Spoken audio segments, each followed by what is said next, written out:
জামাতের আসনেই তালা ভেঙে আওয়ামী লীগ কার্যালয়ে টাঙানো হলো বঙ্গবন্ধু ও শেখ হাসিনার ছবি। যশোরের বাঘারপাড়া উপজেলা আওয়ামী লীগের কার্যালয়ে বঙ্গবন্ধু শেখ মুজিবুর রহমান এবং ক্ষমতাচ্যুত সাবেক প্রধানমন্ত্রী শেখ হাসিনার ছবি টাঙানোর ঘটনা ঘটেছে। এ ঘটনায় একটি ভিডিও সামাজিক যোগাযোগ মাধ্যমে ছড়িয়ে পড়লে তা দ্রুত ভাইরাল হয়।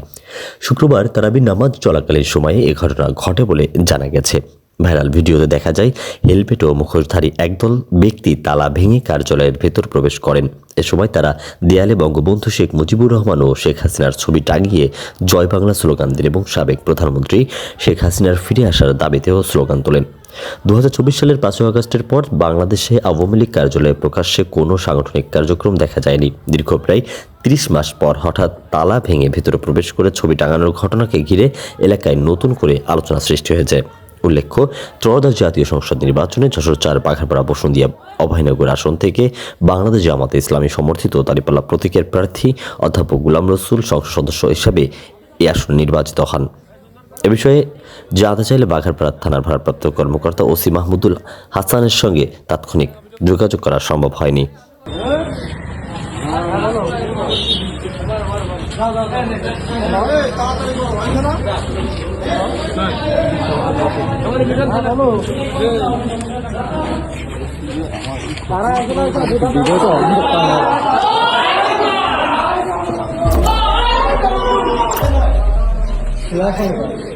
শিলাসন করবো